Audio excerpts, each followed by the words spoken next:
poderles brindar tanto los conocimientos que se tienen como mis experiencias acerca de este tema tan importante que es la condición masculina guatemalteca y del mundo.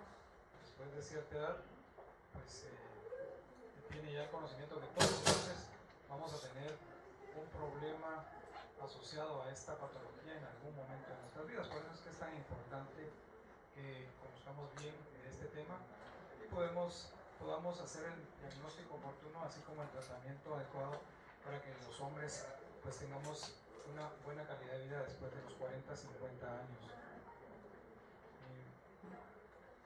Este es el tema, realmente cada vez es más frecuente porque tendemos a vivir más, tenemos más expectativa de vida y entonces vamos a encontrar cada vez más síntomas y signos asociados a este problema y por lo tanto más alteraciones en la calidad de vida de todos los hombres.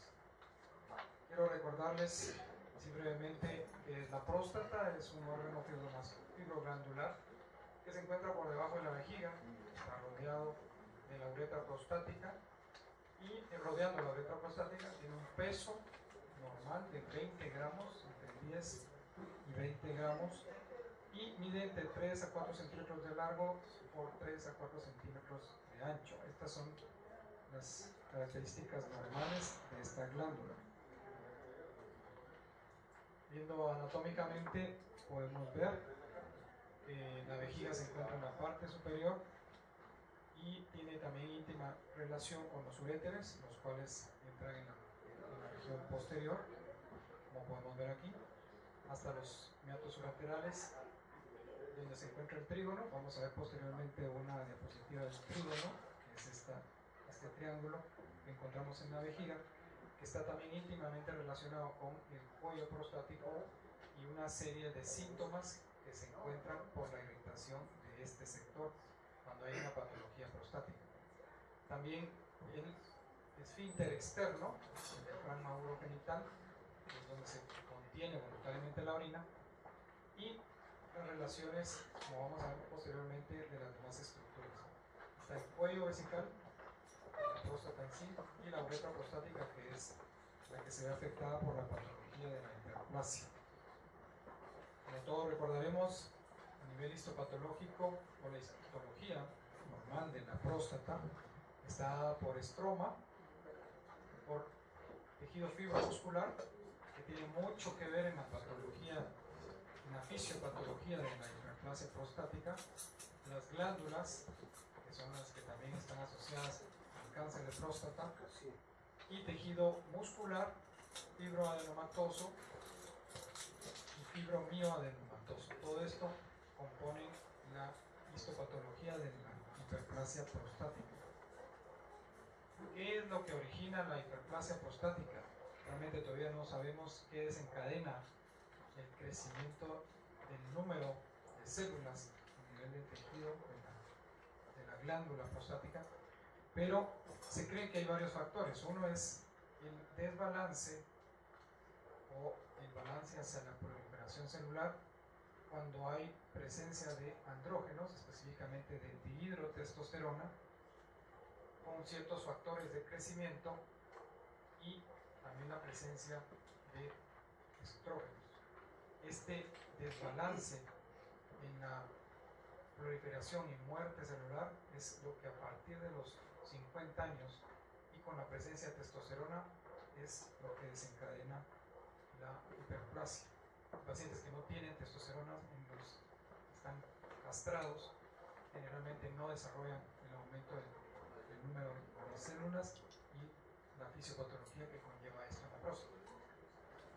Específicamente ya la fisiopatología, que es lo que tanto molesta a los hombres, este problema, y es el aumento del número de células, el aumento del volumen con adenomas prostáticos dentro del tejido prostático y por consiguiente la obstrucción de la salida de orina a nivel vesical con todos los síntomas irritativos y obstructivos que se presentarán por causa de la vejiga. Realmente la próstata es la que inicia la obstrucción, pero los síntomas están dados por todos los efectos que conllevan a nivel vesical. Y Y entonces logramos ver esto y hay un corte transverso de la glándula prostática, crecimiento a los lados, nosotros les llamamos lóbulos laterales, que llegan a aumentar de tamaño, como lóbulos medios, que no en todos los casos se presentan, y produciendo diferentes grados de obstrucción en la uretra prostática. Esto puede llevar a diferentes grados, como les mencionaba, de obstrucción, dependiendo del tamaño. Podemos tener glándulas bastante hiperplásicas con un tamaño, un volumen bastante alto, sin necesariamente tener una resistencia aumentada en el conducto uretral y no tener síntomas urinarios. Y tener próstatas de tamaño normal, pero con un lóbulo medio importante que ejerce un efecto de válvula sobre el cuello de la vejiga y producir obstrucción completa de la salida de orina y una retención urinaria aguda. Por lo tanto, nosotros no tratamos volúmenes de próstata, sino los síntomas y síntomas ocasionados a la vejiga por esta patología. ¿Qué es lo que sucede? Que al haber menor resistencia, una mayor resistencia, al flujo de orina, un menor diámetro uretral, empieza a haber retención de orina, y esta orina retenida es la que inicia con una serie de síntomas que va a presentar el paciente hiperplásico. ¿Qué causa el inicio de esta multiplicación celular y el desbalance en la proliferación y muerte celular en el tejido? Realmente hay varias teorías, se han propuesto varios mecanismos que puedan iniciar con esta patología, desde la presencia de andrógenos, de multiplicación celular, inflamaciones crónicas a nivel prostático, alteraciones en los factores de crecimiento, en fibrosis a nivel del músculo del detrusor, o patologías a nivel vesical, células intersticiales inflamatorias que puedan llegar a provocar factores de crecimiento que inicien la multiplicación celular, y lo que se está buscando ahora como una terapia alternativa a las terapias que tenemos, procesos isquémicos pélvicos por la edad, que disminuyen la oxigenación, el flujo sanguíneo en general y la oxigenación a la glándula, y que por alguna reacción activan a nivel genético todo el desbalance de proliferación y muerte celular. Esto es donde se ha centrado ahorita las teorías del origen de la hiperplasia. Entonces, otra vez recapitulando, el problema es aumento del volumen con la consiguiente aumento de la resistencia del flujo urinario y los cambios que van a llevar al músculo detrusor a provocar toda la serie de síntomas que vamos a ver en los pacientes, y que al final es donde nos tenemos que concentrar en cuidar esta vejiga para que no dé cambios crónicos y no sea ya irreversible la fisiopatología del problema de la hiperplasia. ¿Qué produce la vejiga al tener una obstrucción? Va a haber una respuesta paulativa y adaptativa a esa obstrucción de la salida de orina. Esto va a generar inestabilidad del músculo de la vejiga, disminuyendo su capacidad de poder contener orina. Y esto llevará a los síntomas irritativos de frecuencia y urgencia miccional, que es lo primero que se presenta cuando el paciente empieza con síntomas obstructivos a nivel uretral. Esto va a conllevar a una disminución de la capacidad del músculo para contraerse y poder vaciar la vejiga, y entonces esto conllevará a disminución de la fuerza, el chorro se corte y aumento del volumen que queda dentro de la vejiga.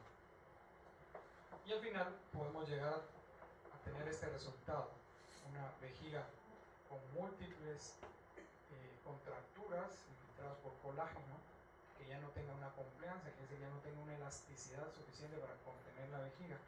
Y entonces, a pesar de que nosotros le quitemos la obstrucción, esta vejiga puede tener cambios irreversibles, con poca capacidad vesical, no mayor de 100 centímetros cúbicos, y quedar con frecuencia, urgencia, intermitencia, poca capacidad de retener orina para el resto de la vida.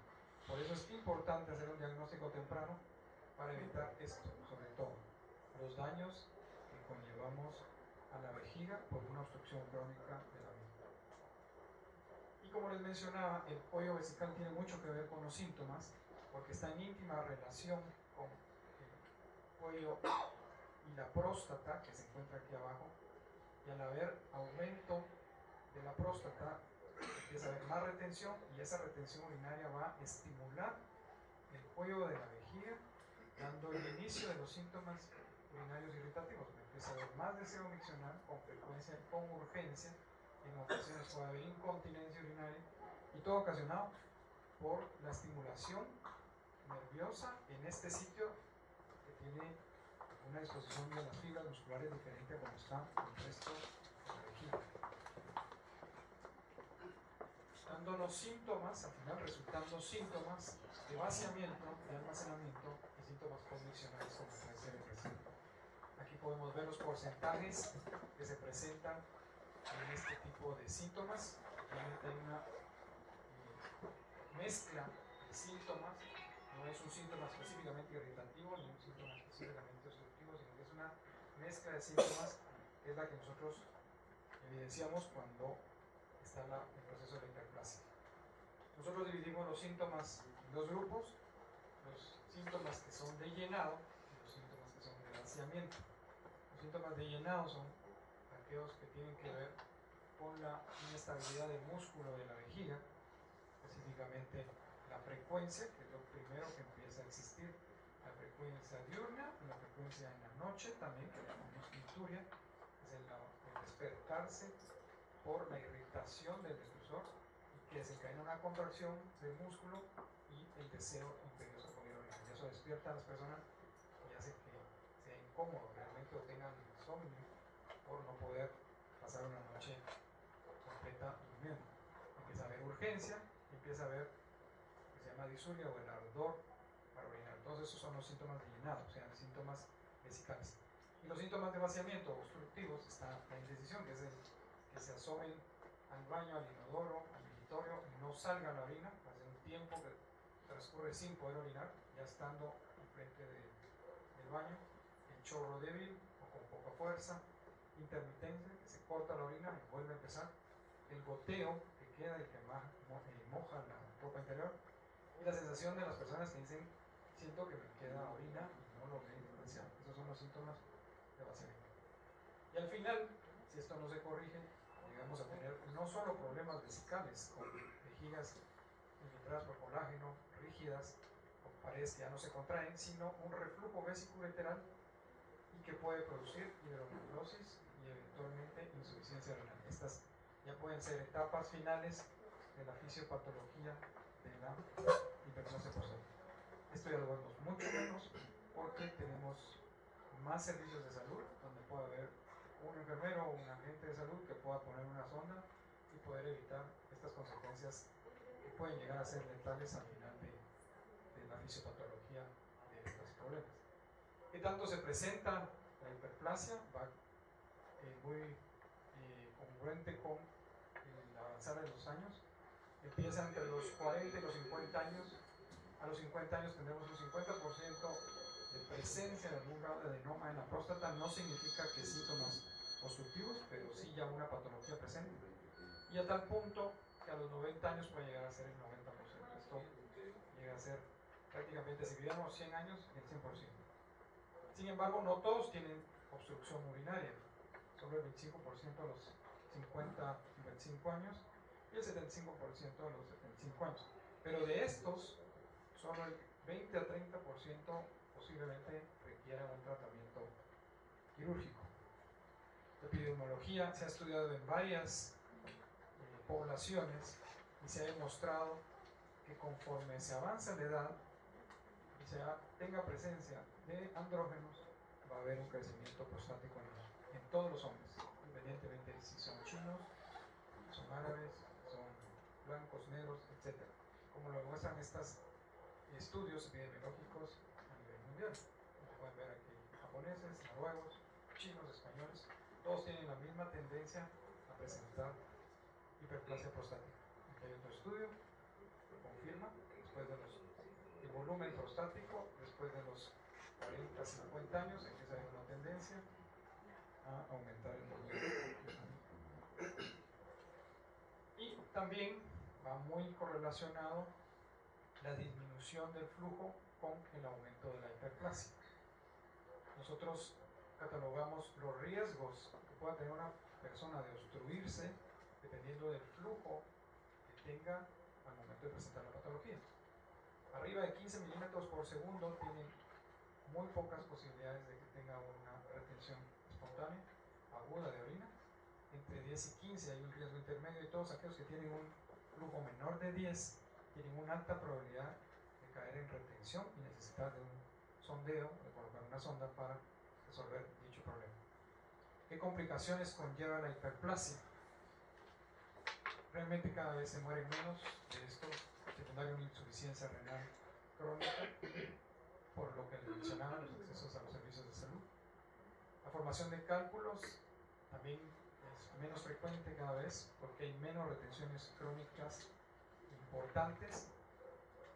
Problemas de insuficiencia de 2.4, sangrados en general, sobre todo asociados a infecciones, son 2.5. Las retenciones agudas de orina están entre el 5 y 6%.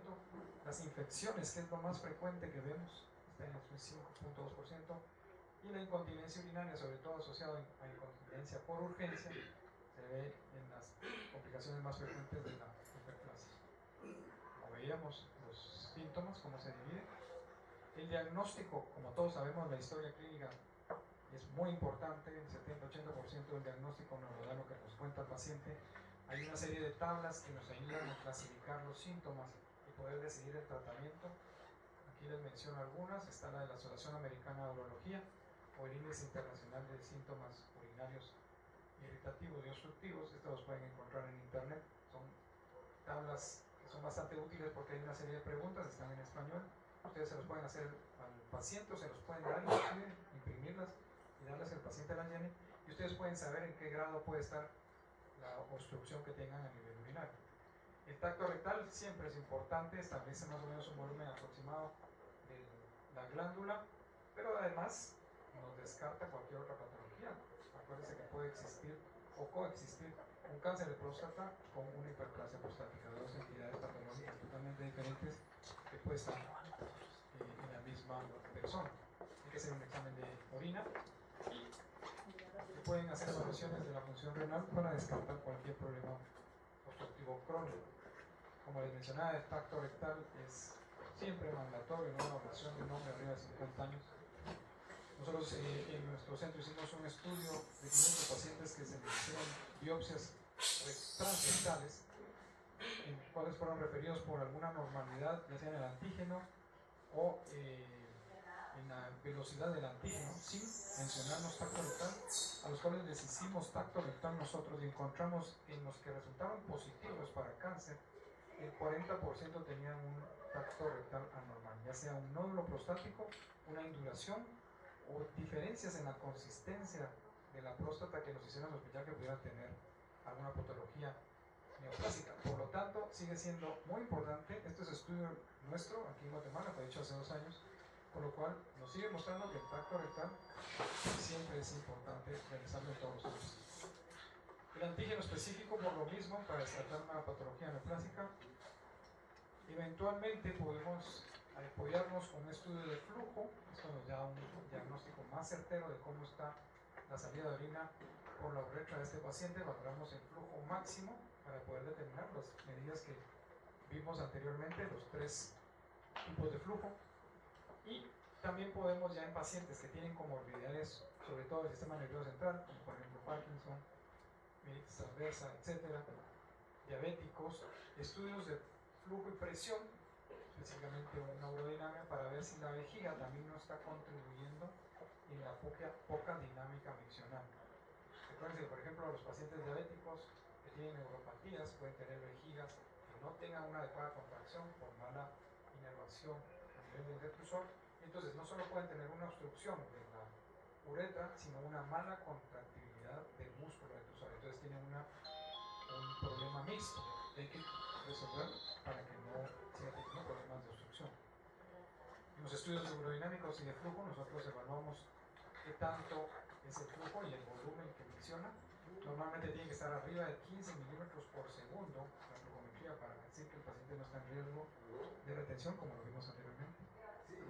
Y un estudio diagnóstico que nos hacemos todos los médicos es el ultrasonido suprapúbico, que específicamente nos sirve para ver el volumen residual que tiene esta vejiga por estar obstruida. Anteriormente se usaba mucho la cistometría de llenado, un estudio de rayos X que se introducía medio contraste por la uretra para ver el tamaño de la próstata, era más o menos una aproximación, y qué tanta orina también residual tenía en base al medio contraste. Sin embargo, ahorita nos apoyamos más por el ultrasonido y básicamente nos da una idea del tamaño de la próstata y sobre todo la anatomía. Nos puede servir para ver si hay un lóbulo medio, si puede haber 3 lóbulos, y el tamaño realmente puede ser bastante variable. Nosotros nos damos una aproximación, nos sirve también el examen rectal, porque en algunas ocasiones nos puede variar más o menos 5 a 10 centímetros cúbicos un diagnóstico de ultrasonido, porque dependerá de la máquina que se utilice y del radiólogo que lo evalúe, porque esto es un valor al final subjetivo. Entonces nosotros no le damos tanta importancia al tamaño en sí como a la orina residual que pueda tener el paciente. Aquí hay diferentes imágenes de qué es lo que vemos en una ecografía suprapúbica, y pues si tenemos duda del tamaño nos podemos apoyar más por un ultrasonido transrectal, que es mucho más efectivo para medir las dimensiones prostáticas y darnos el volumen de la glándula prostática. Este es un ultrasonido transrectal que tiene Doppler y que nos puede ayudar también a ver áreas hipercaptantes o que tengan más flujo, en las cuales nos pueda sugerir que pueda tener un proceso de neoplasia. Sobre todo nos ayuda para las biopsias que hacemos a la próstata. El pilograma intravenoso o la urografía intravenosa sigue siendo importante cuando, sobre todo, hay pacientes que tengan hematuria y necesitamos descartar que haya una patología urinaria alta, por ejemplo una neoplasia o un cálculo, ¿no? Y también nos puede indicar si hay una impronta prostática, así se llama esta imagen, en la cual la próstata está ocupando un espacio en la vejiga, pues nos hace sugerir que hay un lóbulo que ocupa la misma y que está produciendo la obstrucción. También está la cistograma o la cistografía que les mencionaba, donde podemos ver el grado de obstrucción a nivel de la uretra prostática y nos puede indicar la capacidad de la vejiga, así como si puede haber reflujo eventualmente vésico-ureteral. Nosotros ya específicamente cuando queremos descartar otra patología o queremos determinar específicamente el tamaño de la próstata por medio endoscópico, hacemos una cistoscopía, donde aquí se puede ver el cuello vesical y la glándula prostática en condiciones normales, así se mira cuando hacemos un estudio endoscópico, y cuando hay una hiperplasia los lóbulos crecen y se pegan unos a otro, disminuyendo la luz de la uretra, y esto es lo que produce los síntomas obstructivos. También nosotros nos apoyamos con la distancia que pueda haber del vero montar hacia el cuello, y así nosotros podemos clasificar el tamaño de la próstata en base a los centímetros que hay en esta distancia. Eso lo hacemos con el endoscopio o el cistoscopio que introducimos dentro de la próstata. Y específicamente hablando de los tratamientos, hay tratamientos médicos, tratamientos quirúrgicos. Los tratamientos médicos lo que trata es de, primero hay que identificar, hay que cuantificar los síntomas, hay que determinar el grado de obstrucción que tiene esa vejiga o el grado de vaciamiento, qué tanto inestable es el músculo vesical, qué tanta retención y qué tantas complicaciones tiene, si tiene infecciones recurrentes, si tiene algún grado de insuficiencia renal, si está formando cálculos en la vejiga, y esto nos puede ya orientar hacia uno u otro tratamiento.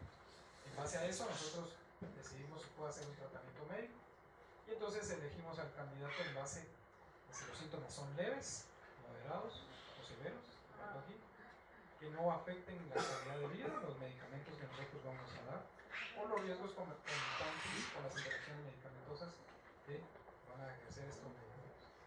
Entonces empezamos con la supresión androgénica, que eran los tratamientos iniciales que se tenían hace 20-30 años, en los cuales suprime o bloquea el efecto de la testosterona, y esto en muchos casos detiene el crecimiento prostático y eventualmente puede revertirlo. Y pues se tiene en la actualidad lo que es el finasteride y el dutasteride, que es el más usado, este segundo. Y en algunos pacientes se cree que en el 30-40% de los pacientes puede disminuirles hasta el 30% del volumen prostático, tomándolos continuamente por lo menos 18 meses. Este es lo que se espera. Esto disminuye también la resistencia a nivel de la uretra, mejorando los síntomas obstructivos. Sin embargo, tenemos el inconveniente que esto, como es un antiandrogénico, también puede dar efectos antiandrogénicos generales, como pérdida de la libido o eventualmente disfunción eréctil. Esto se cree que se da en menos del 10% de los casos, sobre todo en los fabricantes de este segundo. Sin embargo, en la clínica y en la experiencia directa se ve que puede llegar a ser un poco más. La flutamina, que es un antiandrogénico puro y que se usa sobre todo en cáncer de próstata, es mal tolerado por los efectos antiandrogénicos que da. Por eso se dejan exclusivamente para el cáncer de próstata. Y los estrógenos, que también en algún momento del siglo pasado se usaron, tienen muchos efectos colaterales, sus costos y las formas de administrar son complejas, por los cuales ya muchos urólogos los hemos descartado en el armamentario médico para la hiperplasia. Actualmente también se tiene la fitoterapia, que desde hace unos 15-20 años tomó bastante auge, sobre todo con este primero, el Serenova repens, que tiene un efecto antiandrogénico leve, demostrado así como un efecto antiinflamatorio, y produce sobre todo resolución de síntomas irritativos en los pacientes. Sin embargo, ya en próstatas que tienen una hiperplasia de mayor grado, su efecto es menor. Como terapia inicial, próstatas que están iniciando síntomas, ayudarnos sobre todo con los síntomas irritativos. Al igual que esta lista de diferentes medicamentos que se tienen actualmente como fitoterapia. Y están los bloqueadores alfa-adrenérgicos, que son igual estándar ahorita ya en el tratamiento médico para nosotros de la hiperplasia prostática. Son bien tolerados por largos periodos, son seguros en enfermedades concomitantes, reducen el riesgo en un porcentaje bastante importante de una retención y disminuyen los síntomas urinarios obstructivos a los 7 días. Por lo general está tomando unos antes, otros después, pero la mayoría reduce los síntomas cuando el efecto aún tiene en el órgano blanco, que es el músculo liso periférico prostático, acción, que son los síntomas bastante evidentes en la resolución de los mismos en poco tiempo. Si el grado prostático de hiperplasia es tal que el músculo ya está bastante tenso por el crecimiento, el efecto va a ser nulo y posiblemente ya no vean ningún cambio en los síntomas al administrar. Entonces este es el punto en los cuales hay que considerar ya un tratamiento quirúrgico.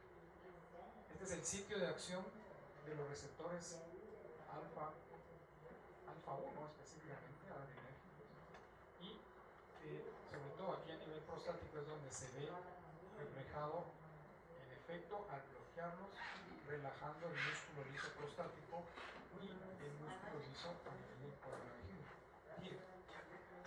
Y también es importante mencionar, así de rápido, que pueden tener efectos sobre el músculo liso en el uréter distal. Por eso es que estos medicamentos también han sido utilizados cuando hay cálculos pequeños, menores de 3, 4 centímetros inclusive, para las excursiones espontáneas de cálculos distales. Lo que son las enzimas de la fosfodiesterasa 5 están distribuidos en varias de la circulación de los órganos pélvicos, tanto a nivel vesical, las vesículas seminales y la próstata, incluyendo también los esfínteres interno y externo. Ahora se ha enfocado la terapia a mejorar la circulación, como vimos en los probables causantes del inicio de la hiperplasia, que puede ser la isquemia. Entonces estamos también evaluando los tratamientos de mejorar la circulación de los órganos pélvicos, y esto se puede dar con inhibidores de la 5-fosfodiesterasa. Y estos actúan mejorando la perfusión pélvica, reduciendo la isquemia, disminuyendo la inflamación, mejorando los niveles de óxido nitroso y incluyendo regulación de actividades prokinéticas que pueden iniciar también procesos inflamatorios, y al parecer esto mejora y retarda el inicio de la hiperplasia prostática benigna en hombres.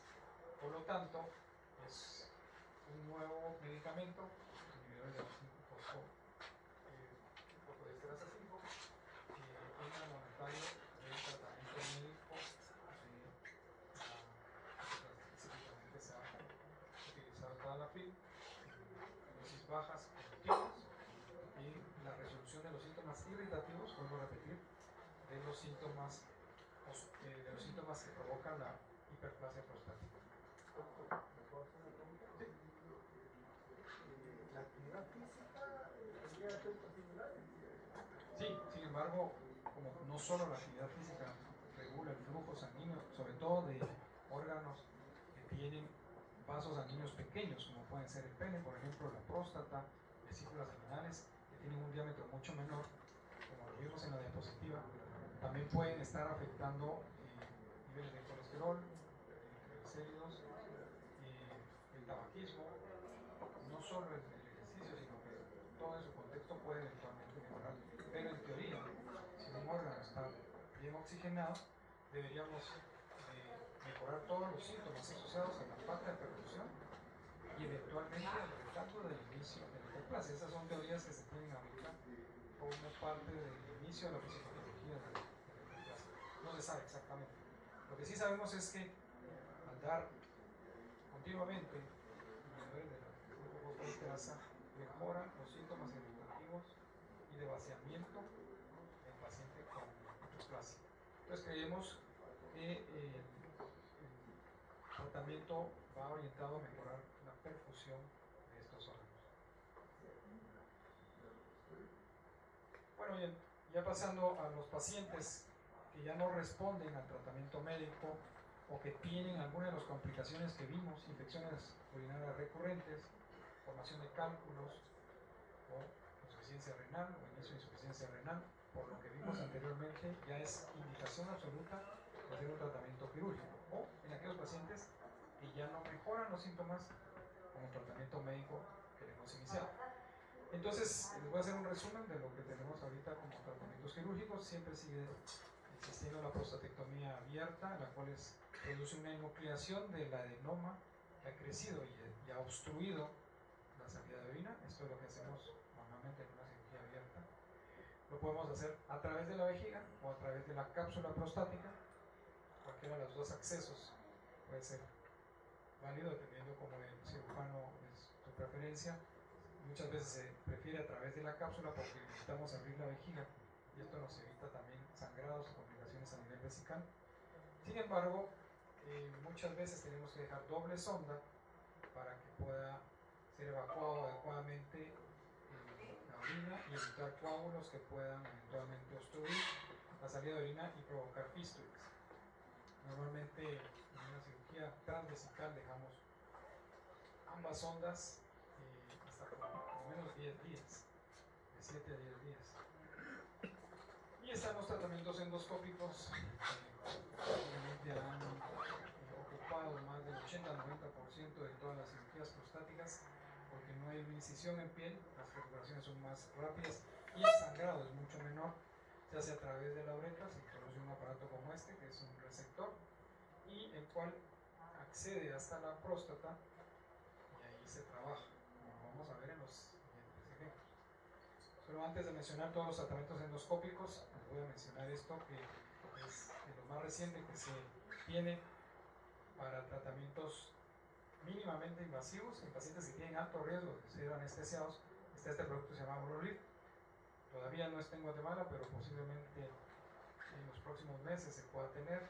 Y esto se hace a nivel de consultorio con un endoscopio, con una ligera sedación o anestesia local, y se ponen unas grapas que atraviesan la glándula prostática y al tensarse disminuye el tejido prostático aumentando el diámetro uretral.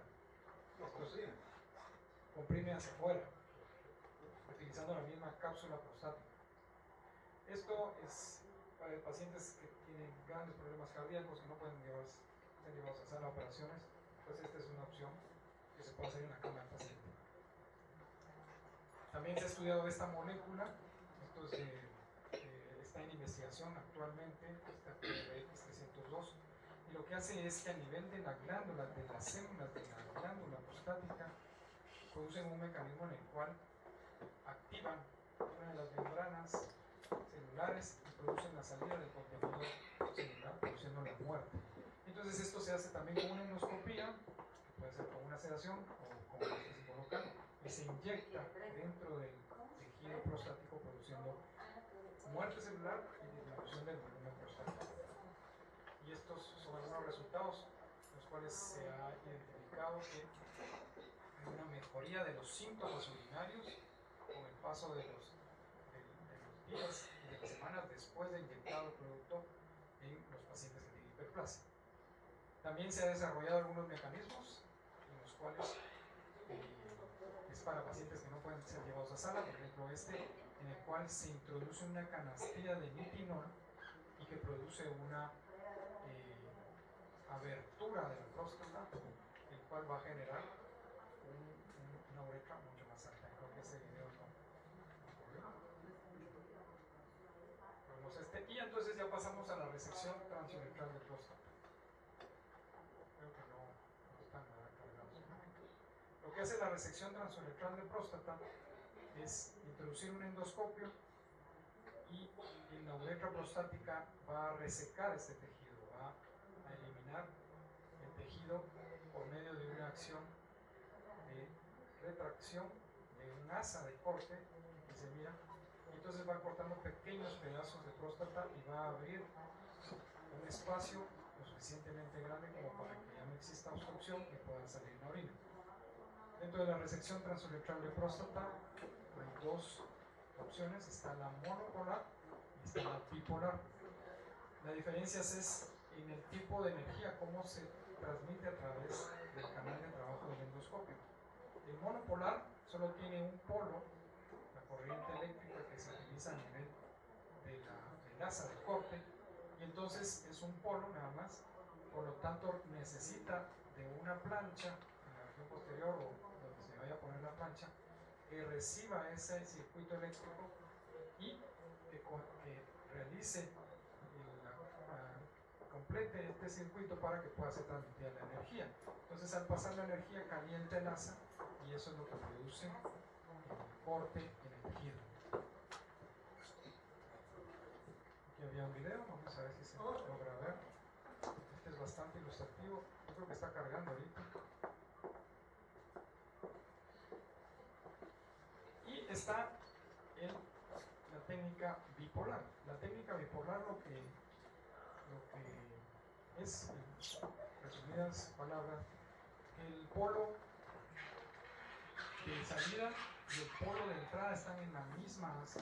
Lograron transmitir los 300 watts que lleva la corriente eléctrica dentro de la camisa de metal, y esto logra que ya no se transmita a través del cuerpo la energía. Entonces eso nos brinda la posibilidad de poder usar cualquier solución que pueda ser útil para este tipo de cirugías. En la cirugía monopolar utilizamos agua, porque esta es la que nos ayuda a transmitir la energía hacia la plancha que se va a poner en el cuerpo del paciente, mientras que en la energía bipolar utilizamos generalmente solución salina, entonces la energía ya no se transmite por la vejiga, y esto nos ayuda a que utilicemos solución salina, y las complicaciones que generaba usar agua se han reducido ya prácticamente a cero. Entonces tenemos nosotros la libertad de poder tener más tiempo quirúrgico y poder resecar más tejido con más seguridad al hacer coagulación, con muchos efectos secundarios. Prácticamente ahora varios urólogos nos hemos pasado a este sistema de bipolar, en el cual también se puede vaporizar el tejido. Vaporizar significa producir una temperatura suficientemente alta que va a llevar a la ebullición del contenido celular y lo va a convertir en gas en su mayoría, y esto va a eliminar la célula que se está calentando. Entonces, tanto en la energía bipolar podemos usar el asa de corte que usamos en la resección tradicional, como la vaporización, que es de las nuevas opciones para eliminar tejido que está obstruyendo la salida del. Creo que los videos no eso no. Con la figura que tenía previa, ¿cómo hacen para poder tomar o quitar la mayor parte? Creo que es recto y pues no da opción para que se vaya hacia los lados. O sea, ¿cómo le hacen para o qué tanto porcentaje de tejido es el que logran quitar?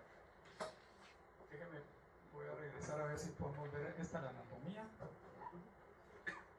Lo que sucede es que la uretra solo es móvil hasta la uretra peniana, y en la uretra membranosa sí tiene un punto de fijación, que es con el músculo. Sin embargo, nos sirve de pivote para poder mover el endoscopio para todos estos lados. O sea que puedo poner el endoscopio hacia acá, aquí o hacia arriba, porque como tengo un punto de fijo, yo puedo mover mi endoscopio en este sentido, para arriba y para abajo. Entonces, como que fuera una abertura en ángulo de 90 o más grados, yo puedo llegar a los extremos de lo que yo veo de frente en la uretra, y entonces resecando a los lados una cantidad de tejido. Pero como usted indica y tiene razón, hay un tejido que me va a ser difícil resecar, sobre todo en las periferias. Por eso es que en la resección transuretral de próstata no se elimina todo el tejido prostático, siempre dejamos cápsula y eventualmente dejamos tejido periférico que puede llegar a poder producir hiperplasia en el transcurso del tiempo. Por eso es que nosotros indicamos que en un porcentaje que puede ser 5, 10, 15%, dependiendo de quién haya sido el cirujano, puede volver a haber hiperplasia a los 10 años por tejido residual que haya quedado en la región periférica y que no haya sido posible resecar, sobre todo en próstatas muy grandes que sí tienen un ángulo mucho más abierto en el cual no podemos accesar por el endoscopio porque no nos permite la abertura en ángulos del endoscopio. Pero en general, próstatas hasta 100, 120 gramos las podemos resecar muy bien con cualquiera de las dos opciones. Mejor con técnica bipolar porque da menos efectos secundarios o consecuencias del procedimiento, como puede ser la absorción de agua en un paciente y que esto pueda conllevar a que bajen los niveles de sodio, o que pueda haber una hemólisis y que pueda producir una insuficiencia renal aguda en el transoperatorio y en el postoperatorio, o cambios electrolíticos que puedan dar alteraciones cardíacas. Ese es el problema de utilizar agua. Por lo tanto, al utilizar solución salina nos hemos evitado estas consecuencias, teniendo muchos menos efectos secundarios en el postoperatorio, tanto en el transoperatorio como en el postoperatorio inmediato. De repente tal vez se puede al final poner el video que es muy ilustrativo de cómo hacemos la resección. Y por último está la vaporización, que hay de diferentes tipos de vaporización. Está por ejemplo la del bipolar, que la vimos anteriormente en la imagen previa. Esta vaporización con láser, específicamente con este láser, que es el láser verde, que produce una longitud de onda aproximadamente 550 nanomilímetros, y esto produce un aumento de la temperatura que vaporiza las células. La ventaja con este láser es que tiene predilección por la hemoglobina, entonces se sella muy rápidamente los vasos sanguíneos, produciendo muy poco sangrado. Es una de las consecuencias que tenemos al hacer cirugía endoscópica. Aquí hay un video, lo vamos a pasar. Está también la vaporización con holmium y con thulium, son otros dos tipos de láseres. Y por último quería mencionarles este procedimiento que es también de las últimas tendencias a nivel mundial, que es la enucleación con láser. No sé si se recuerdan en las diapositivas iniciales de cirugía, donde estaba la enucleación digital, en las cuales levantamos todo el adenoma con el dedo. Pues lo mismo lo hacemos con el endoscopio que vieron anteriormente. Ponemos la última, en el cual por medio del endoscopio enucleamos como que fuera nuestro dedo, a tal punto que podemos producir el adenoma en su volumen completo, lo ponemos en la cavidad vesical y ahí lo morcelamos como que fuera un triturador o de esos procesadores de alimentos, sin abrir al paciente y sacar el adenoma que tienen ahí. Eso es de las técnicas, y sobre todo para próstatas arriba de 120, 150 gramos, en los cuales por vía endoscópica o por láser no vamos a lograr una adecuada resolución eliminar el adenoma, lo que hacemos es que eliminamos completamente todo el adenoma. Al enuclearlo, hacemos lo mismo que el dedo, solo que con un láser y un endoscopio desde la uretra. También ahí había un video en el cual ejemplificaba cómo se hace la enucleación, pero posiblemente se puedan poner después, están creo que independientemente. Y esto es pues lo que les traía resumidas cuentas de lo que es el tratamiento médico y quirúrgico de la hiperplasia prostática. Pues vamos a hablar, al igual que en la plática previa, generalmente una patología que es muy frecuente. Realmente es una patología que diariamente se ve en la clínica, y vamos a hablar de lo que es litiasis de la vía urinaria. Podemos hablar también de lo que podría ser urolitiasis o cálculo renal, ¿verdad? Cualquiera de los tres términos está bien.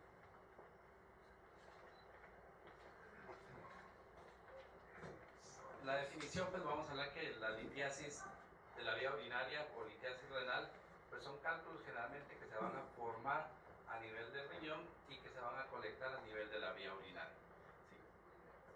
Algo bien claro o importante es que esta formación de cálculos va a suceder cuando la concentración de los componentes de la orina alcanza un nivel de sobresaturación, en el que es imposible la solubilización.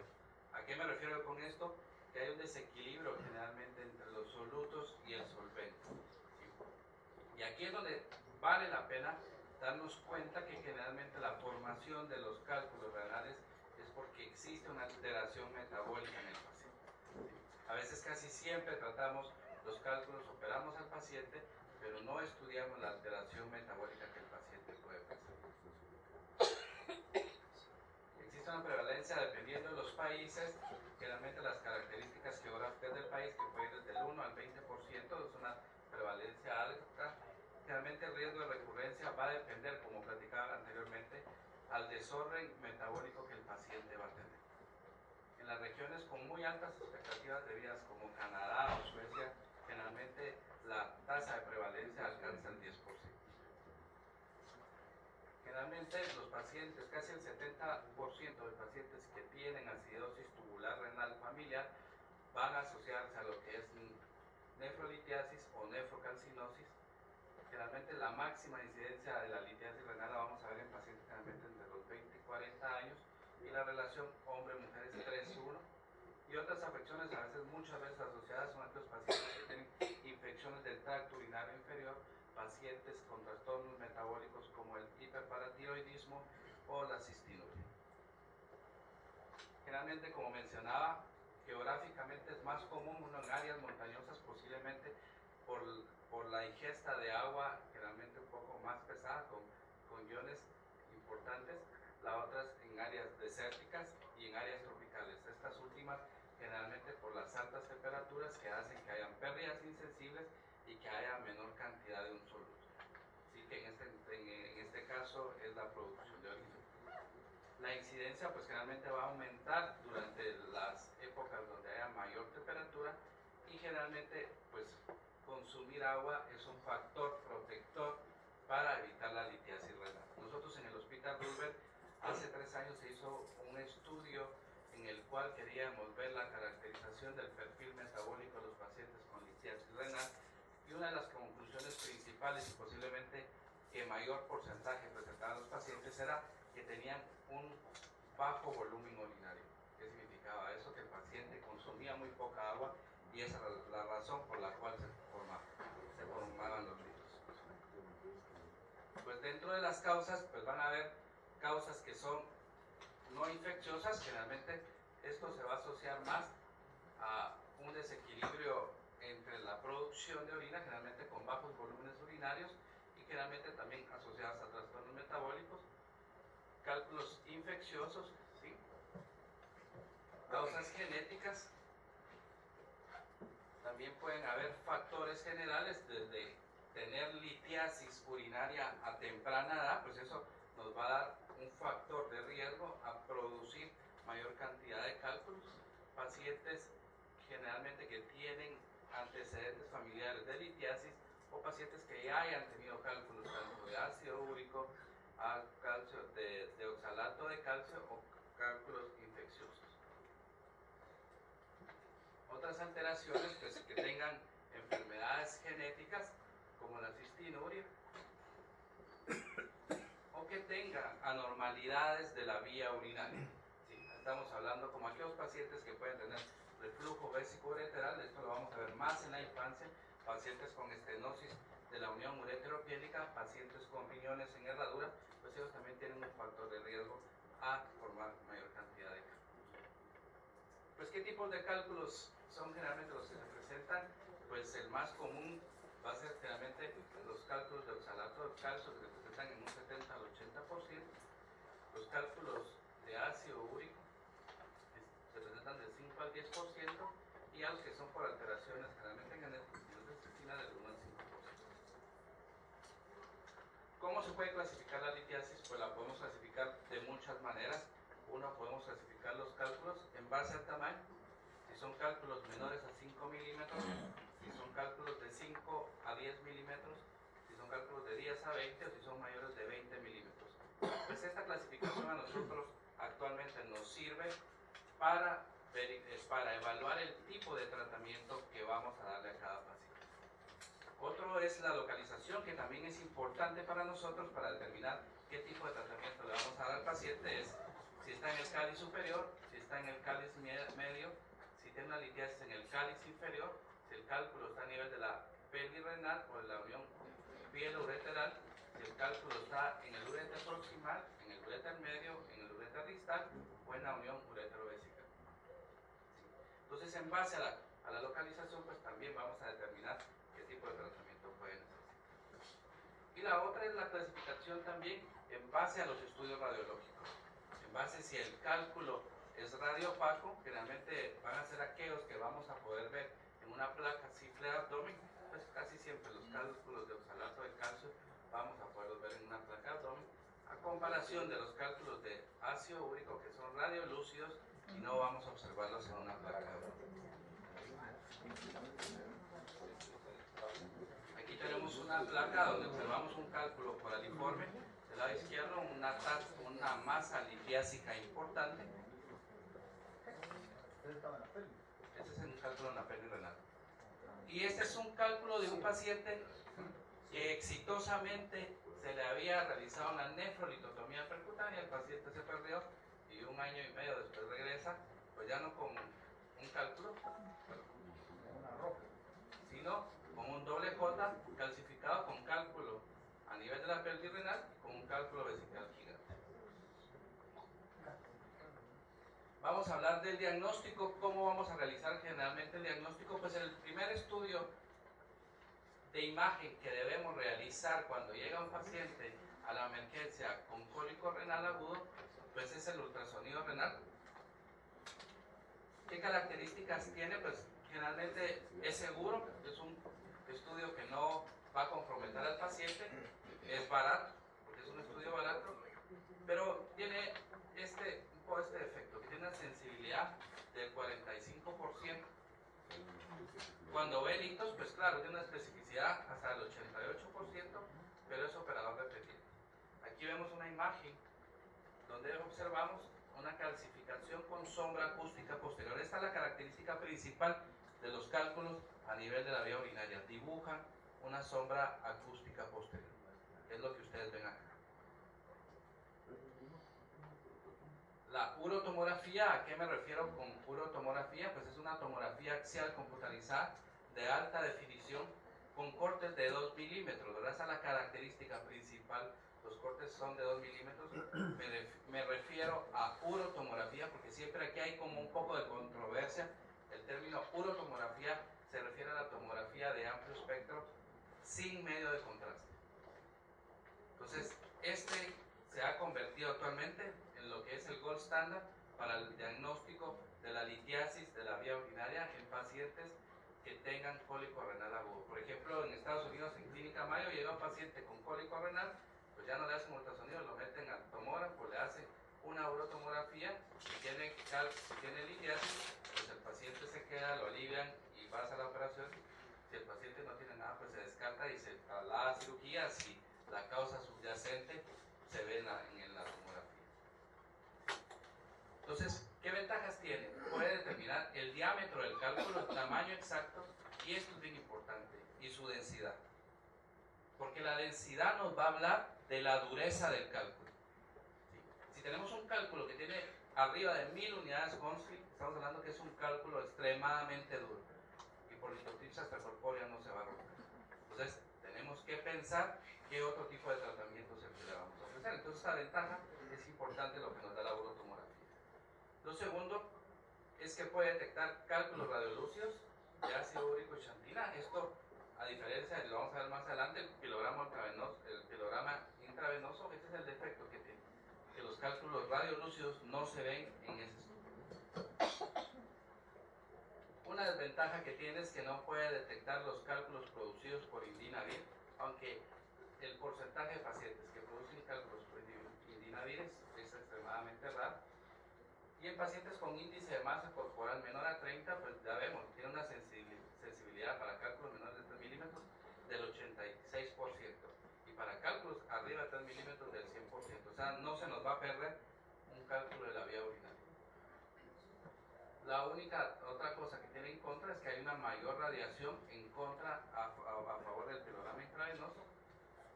Y como lo estamos haciendo sin medio contraste, pues no vamos a ver si el riñón excreta o no. No vamos a ver la parte funcional del riñón. Esto es una urotomografía, esta es la tomografía sin medio de contraste. Aquí ya se hizo la reconstrucción.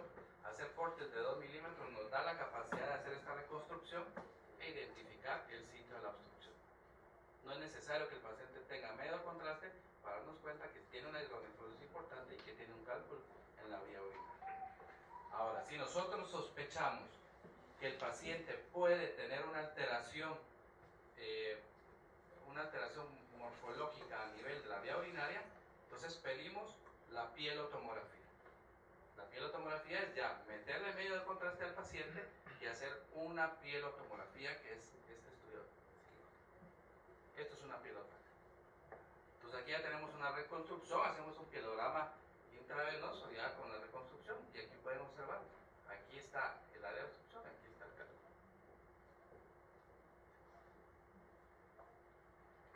El pielograma intravenoso, pues como les digo, tiende a usarse cada vez menos, a pesar de que la urotomografía hace un poco, o es bastante más cara, pues actualmente casi ya no estamos usando el pielograma intravenoso.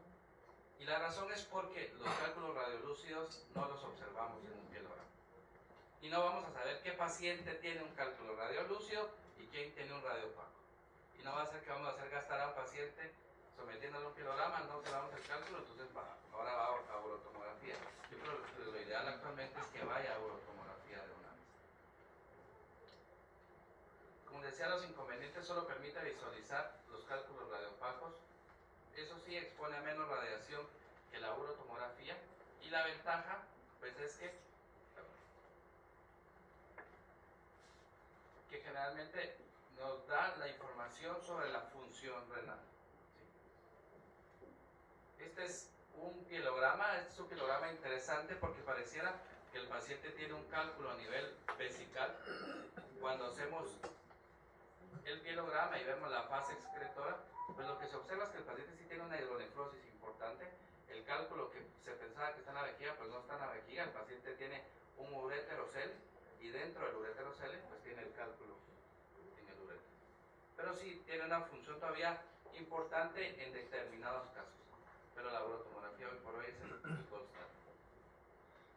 Y esto pues es importante no dejarlo pasar. Mandar y realizar el análisis del cálculo renal. Hacer el análisis del cálculo renal nos da el hecho de tener cuál es la característica fisiológica que está produciendo la alteración metabólica. ¿Sí? Si generalmente nos es reportado como un cálculo de oxalato de calcio, pues generalmente modificamos la dieta del paciente. Si es un cálculo de ácido úrico, también vamos a modificar la dieta del paciente, vamos a alcalinizar la orina y vamos a modificar algunas variantes en su calidad de vida. La presentación clínica, pues generalmente se va a presentar con un cólico renal como resultado de la obstrucción. Para que el paciente tenga dolor y tenga cólico renal, el paciente debe tener una obstrucción y debe presentar hidronefrosis. Si el paciente no tiene hidronefrosis, posiblemente la causa del dolor en la espalda se paciente tenga dolor, la cápsula renal, que generalmente es donde van las terminaciones nerviosas, debe sobredistenderse para causar dolor. Entonces aquí observamos una urotomografía. Esto, si me da contraste, vemos la gran área de obstrucción y vemos ya un riñón con una hidronefrosis importante.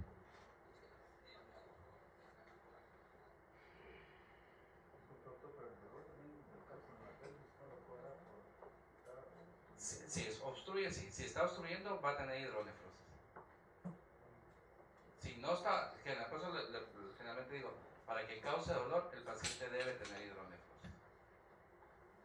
¿Pero de que hay cálculos pequeños que han trabado cuando van también? Sí, y cuando se traban, usted hace un ultrasonido y el paciente va a tener hidronefrosis. O sea, esa es la causa principal del dolor. O sea, sí tiene que haber sobredistensión de la cápsula renal. Y el cólico renal, pues, ¿qué características tiene? Casi siempre, pues, el episodio típico es que el paciente va a estar durmiendo y de madrugada. La urotomografía, ¿el costo aproximado cuál es? Depende mucho de los lugares. No puedo tener un dato exacto, pero en algunos lados va desde 1800 hasta 2400. Es que a mí me llama la atención porque fíjese que me han mandado a Tecniscan y me mandan a decir que hay que hacer urotomografía. Pero muchas veces el paciente le dice a uno que no tiene dinero para una urotomografía, que le hicieron un ultrasonido, pero que no les alcanza para la urotomografía. Entonces, fíjese que a veces a mí hasta me ha dado pena y empiezo un tratamiento médico y si no, mejor de una vez al San Juan, porque le dicen a uno, mire, a mí no me alcanza para una urotomografía. Sí, lo que pasa es que el hecho de mandar a hacer un pielograma intravenoso es el inconveniente de saber si el paciente tiene un cálculo radiopaco o no. Si tiene un cálculo que es radiolúcido, un cálculo de ácido úrico, pues ya lo hizo gastar un pielograma y de todas maneras le va a pedir la urotomografía para ver dónde está la localización exacta del cálculo. Sí, es difícil, la verdad que es un estudio, ha bajado mucho el costo actual. Antes la urotomografía la podíamos ver nada más en 2 o 3 centros radiológicos. Ahora la mayoría de centros radiológicos ya cuentan con urotomógrafo para hacer urotomografía y generalmente los costos han disminuido. El cólico, pues como hablaba del cólico renal, generalmente el episodio generalmente es casi siempre por la noche. El paciente va a estar durmiendo y de repente se levanta con un dolor extraño. Generalmente a nivel de la fosa renal va a ser de inicio súbito. Generalmente, como les digo, afecta durante el descanso, el dolor es increcento y es cada vez más fuerte y más fuerte. El paciente se pone en la posición que él quiera y no va a mejorar. Imposible conservar una sola posición y por la cercanía del plexo celíaco y la irritación del mismo es que va a presentar náuseas y vómitos. Es una característica importante del cólico renal. ¿Qué vamos a encontrar en el examen físico? Posiblemente que el paciente tenga un poco de taquicardia, hipertensión, dolor a nivel de los puntos ureterales del lado afectado y puño percusión. Dentro del análisis urinario, pues vamos a encontrar posiblemente que tenga eritrocituria, ¿sí? Puede haber piuria y generalmente vamos a ver presencia de cristales. Generalmente, pues porque va a haber una alteración a nivel de la solubilidad y vamos a ver que sí hay cristales a nivel de la muestra de orina. Y esta parte es importante. Entonces ya pasamos a lo que es el tratamiento y esto es lo más importante. El paciente con cólico renal, lo primero que hay que hacer es aliviarlo. O sea, el paciente lo que está buscando es alivio del dolor.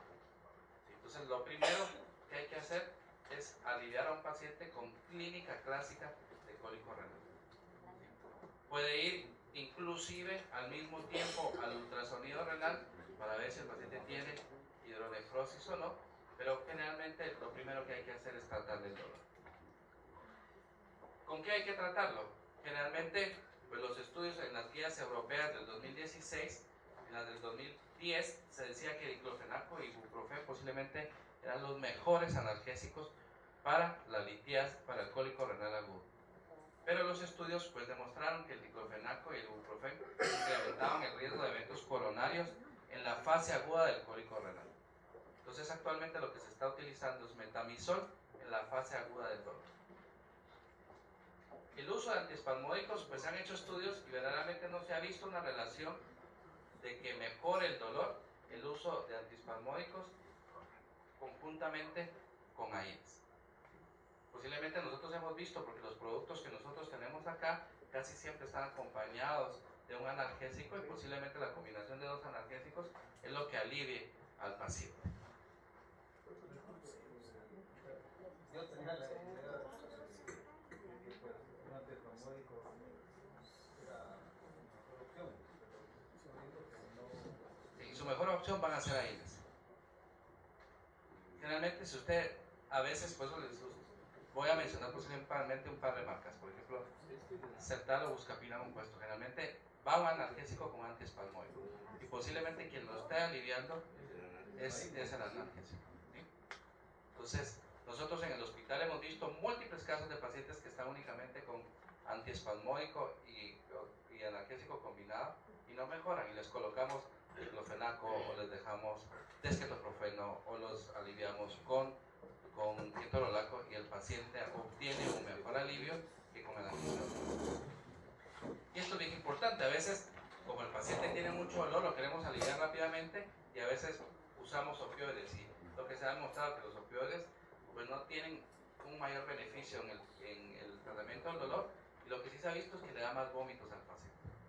Entonces posiblemente los AINES sean la mejor terapéutica para el paciente. Con aspirina no hay estudios, posiblemente no tenga una tasa de alivio del dolor en el paciente.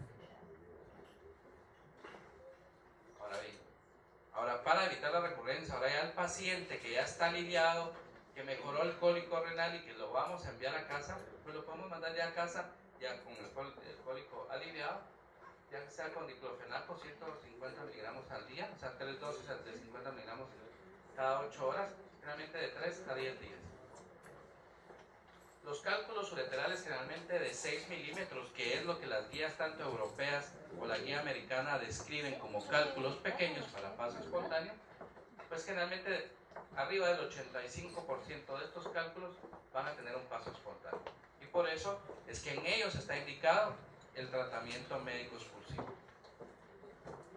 ¿Qué hay que asociarles? Pues en los últimos tiempos un alfa bloqueador que se estaba utilizando para hiperplasia prostática, un alfa bloqueador uroselectivo como es tamsuloxina, ha demostrado la relajación del músculo liso en el tercio distal del ureter. Entonces esto en algún momento beneficia el paso espontáneo del cálculo. Y en pacientes con cálculos de ácido úrico, la alcalinización de la orina conjuntamente con el uso de tamsulosina pues ha dado mejores resultados para el paso espontáneo del cálculo. Y aquí están las tasas generalmente de expulsión, dependiendo de dónde esté. Generalmente la mejor tasa de expulsión va a depender si el cálculo es menor de 6 milímetros y se encuentra en el ureter distal. Ahora bien, ¿cuándo hay que operar a un paciente? Generalmente.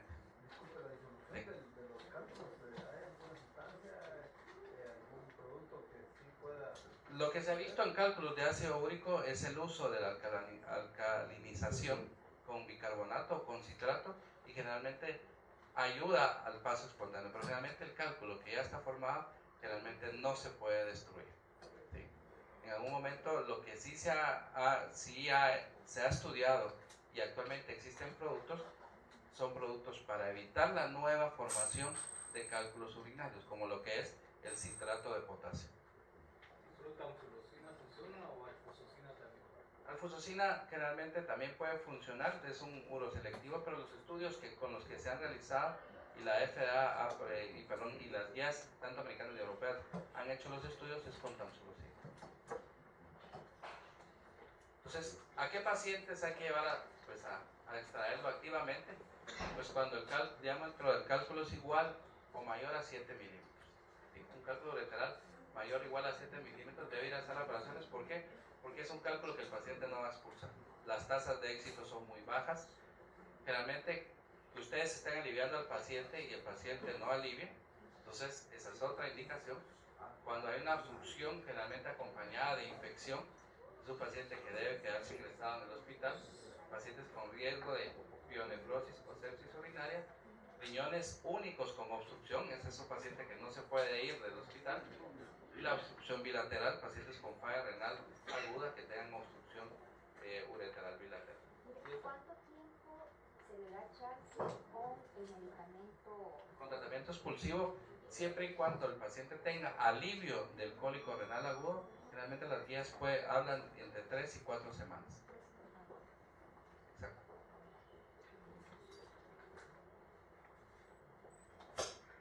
Ahora vamos a hablar del tratamiento quirúrgico y aquí se nos empieza a complicar un poco. Es como el doctor Barrera hablaba actualmente de los tratamientos de hiperplasia prostática. Hay tantísimos para escoger. Lo importante es individualizar el caso de cada paciente. Pues el tratamiento quirúrgico actualmente es complejo, hay múltiples técnicas, podemos requerir más de alguna modalidad en algunos de los casos. Pueden haber cálculos extremadamente grandes que generalmente no vayan a fragmentarse en una sola sesión, o hay cálculos, con el doctor Arrea operamos un paciente este fin de semana, iniciamos con una ureteroscopía semirrígida, iniciamos con litotripsia neumática, el cálculo era tan duro que no se fragmentó y necesitamos utilizar láser de Olmio para poderlo fragmentar. Entonces, puede requerir uno más de alguna técnica en algunos pacientes.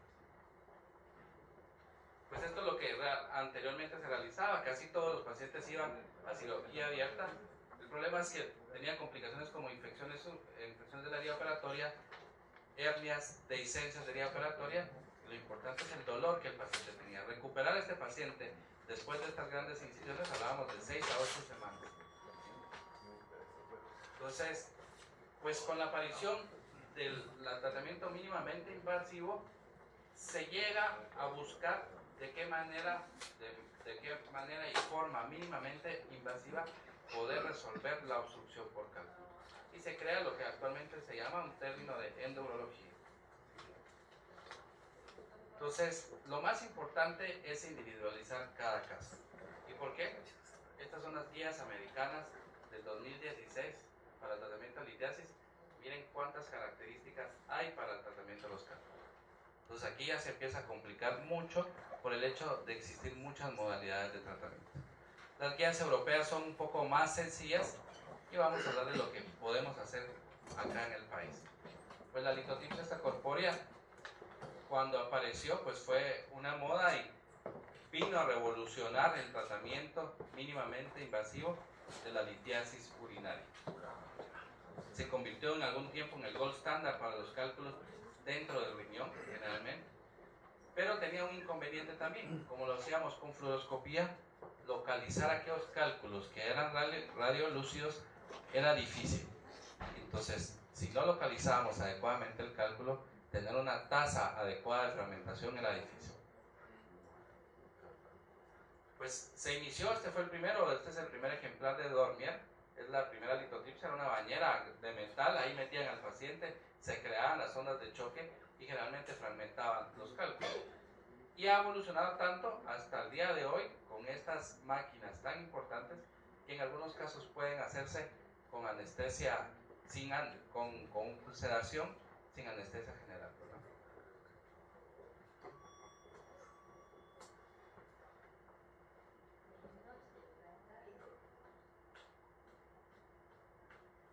Entonces, no sé si correrá el video.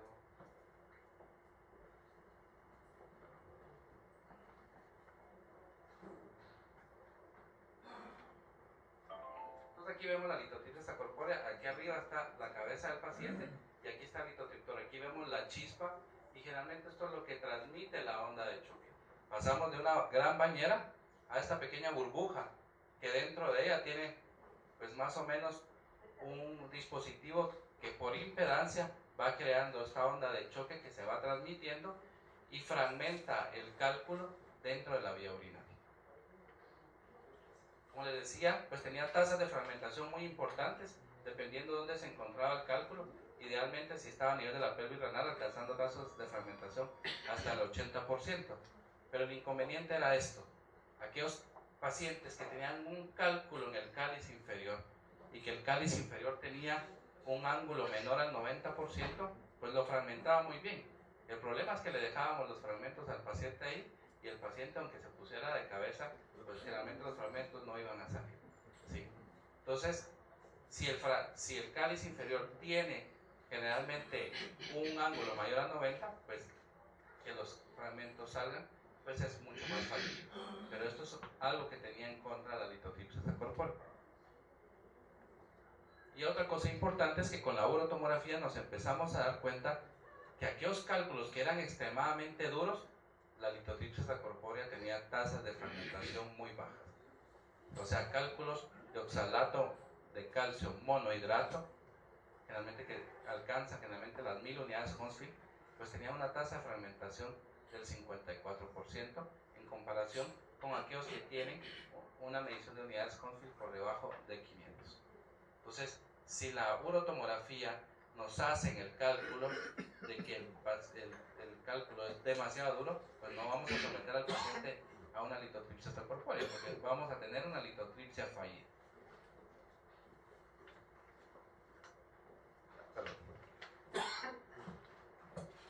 La nefrolitotomía percutánea pues apareció generalmente en 1976 y generalmente fue la primera en reemplazar la cirugía abierta para cálculos renales de gran tamaño. ¿Sí? Aquellos pacientes con cálculos coraliformes empezaron a someterse a nefrolitotomía percutánea, obteniendo buenos resultados por una única área de punción con un French más o menos entre 26 y 30 French. Pero el aparecimiento de nuevas técnicas también nos fueron cambiando generalmente indicaciones para la nefrolitotomía percutánea. Y las indicaciones actuales son, uno, un biotipo morfológico que impide realizar una litotripsia extracorpórea, o sea, pacientes con obesidad mórbida, esos pacientes no se va a fragmentar el cálculo en una máquina de litotripsia extracorpórea. Cálculos de cistina, oxalato de calcio o bruchita por su dureza. Cálculos asociados con una obstrucción distal. O sea, si tenemos un paciente que tiene un cálculo ureteral distal o una estenosis ureteral distal, pues no lo podemos someter a litotripsia extracorpórea, entonces la nefrolitotomía percutánea es una buena opción. Cálculos asociados a cuerpos extraños del tracto urinario superior, como la foto que les mostré al inicio donde teníamos un doble J calcificado, pues es una indicación de hacer nefrolitotomía percutánea. Cálculos grandes o complejos arriba de 2 centímetros, y cuando tengamos contraindicaciones para litotripsia extracorpórea y fallo para la litotripsia extracorpórea. Estas son las guías europeas. Aquí generalmente ellos nos comparan tanto lo que es nefrolitotomía percutánea con ureteroscopía flexible o litotripsia extracorpórea, y vemos que aquellos cálculos que son mayores de 20, arriba de 2 centímetros, nefrolitotomía percutánea es el gold standard para el tratamiento. Aquellos que están entre 10 y 20, pues tanto la litotripsia extracorpórea como la endourología. Cuando hablo de endourología acá, generalmente hablo de la ureteroscopía flexible, pues tienen tasas de fragmentación muy similares, y cuando son menores de 10 milímetros o menores de 1 centímetro, la litotripsia extracorpórea tiene una buena tasa de fragmentación. Cuando tenemos un cálculo en el polo inferior del riñón, eso va a depender mucho de la anatomía del paciente para ver si nos decidimos por litotripsia extracorpórea o hacemos una ureteroscopía flexible.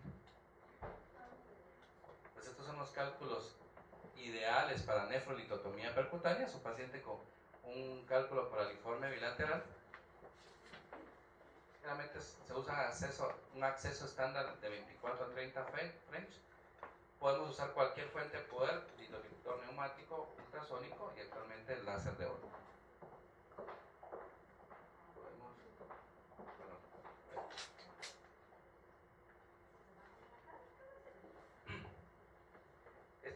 Es uno de los casos que hemos trabajado en el Hospital Roosevelt. Vemos es un cálculo importante de gran tamaño, es un cálculo arriba de 2 centímetros. Pues el hecho de no tener características o mesas no nos impide poderlo realizar en una mesa de madera común y corriente. Aquí tenemos el equipo de fluoroscopía y aquí ya estamos haciendo la inyección del medio contraste para poder hacer la punción al cáliz inferior y poder encontrar el trayecto donde vamos a hacer el tracto, ¿verdad? Aquí ya vemos, metimos la aguja, tenemos salida de orina, que es lo que nos indica que estamos en el trayecto adecuado. Aquí hemos empezado a colocar la guía y posterior a eso vamos a empezar a hacer la dilatación del tracto. Estamos usando unos dilatadores metálicos de Alken. Aquí empezamos a hacer la dilatación del tracto. Aquí podemos ver cómo va el dilatador hacia el cáliz inferior.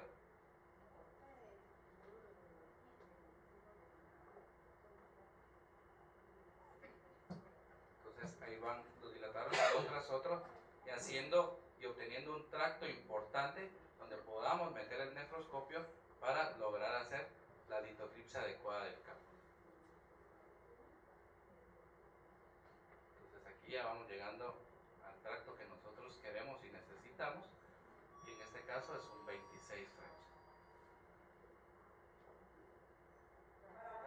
Ahí ya estamos colocando la camisa amplia, que es la parte final.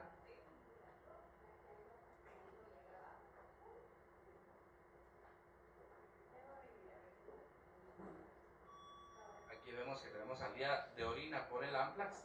Eso nos indica que estamos en el trayecto adecuado. Estamos entrando en el nefroscopio, aquí estamos ya dentro del riñón y aquí está el cálculo. Es un cálculo grande. Y pues aquí utilizamos la fuente de poder, que es un litotriptor neumático, que es el que está acá posiblemente, y empezamos a ver cómo se empieza a fragmentar el cálculo.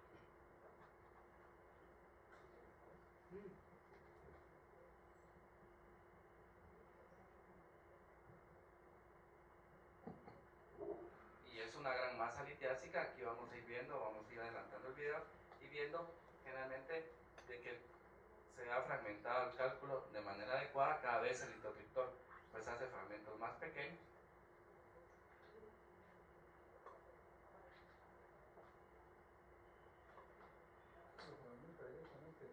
Sí, esa es una fragmentación directa con este litotriptor, que es un litotriptor neumático, o alguna gente lo conoce como un litotriptor de balística, porque utiliza una pequeña, pues una como pequeña balita dentro del mango del elemento de trabajo y percute la varilla para fragmentar el cálculo. Exactamente, generalmente se utiliza con aire comprimido y eso es lo que generalmente hace. Ustedes vean cómo hemos fragmentado el cálculo y ahí ya estamos dentro de la pelvis renal, ya la masa litiásica es mucho menor. Aquí ya casi hemos terminado nosotros la nefrolitotomía percutánea.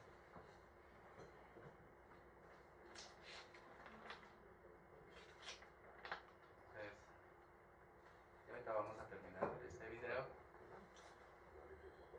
Y aquí ya está lo que es la extracción de los fragmentos del cálculo. Son fragmentos grandes, como ustedes pueden darse cuenta.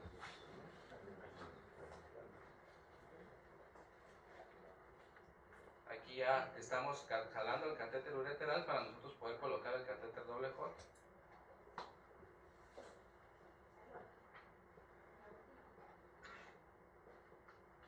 Y entonces ya pasamos a esta, que es la colocación del catéter doble J por fluoroscopía. Le dejamos una nefrostomía para hacer una hemostasia adecuada al paciente. Y este es el resultado final. Este fue la masa litiásica que se obtuvo y el paciente 2 semanas después del procedimiento. El paciente recuperado. Generalmente para evitar fugas a nivel del trayecto del 4 semanas, doctor. Las contraindicaciones es que el paciente esté bajo anticoagulación, que tenga una infección del tracto urinario sin tratamiento, que tenga un tumor tanto en el trayecto o en el riñón donde vamos a trabajar, y el embarazo, ¿verdad? Ya existe actualmente lo que se llama mini percutánea, pues ahora cada vez en endourología se quiere que por un tracto menor tamaño, pues tratar de resolver adecuadamente los casos. Pues aquí estamos hablando que son tractos por debajo de 18 French, inclusive hasta 12 French. Y la ventaja es que tiene menor porcentaje de complicaciones hemorrágicas, menor daño al parénquima renal, no requiere colocación de nefrostomía y tampoco colocación de catéter doble J.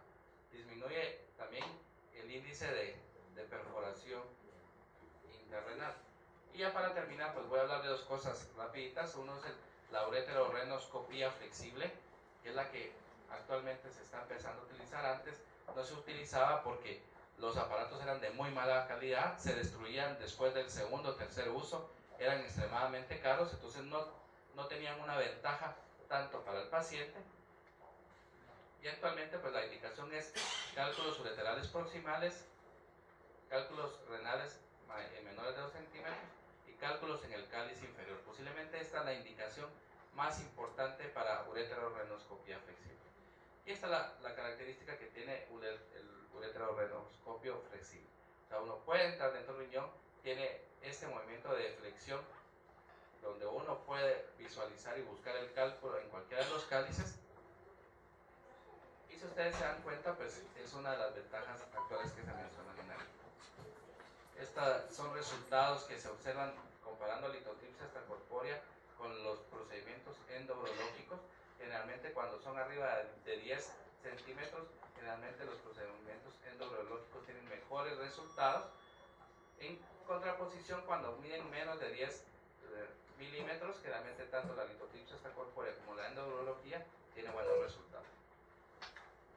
Y por último, pues esto es algo que nos ha venido a ayudar mucho, generalmente en pacientes con cálculos que son difíciles de fragmentar, que es el láser de Olmi. Posiblemente a futuro se vaya a convertir en el gold standard por varias características. La efectividad de fragmentar cualquier tipo de cálculo, el óptimo control que va a tener el cirujano para ver dónde se está fragmentando, y la existencia de fibras de distinto calibre. O sea, las fibras son ultra delgadas, podemos utilizarlas en aparatos muy delgados como la mini percutánea y lograr una tasa de fragmentación de cálculos adecuada. Este es el láser de Ormium, este es un H30,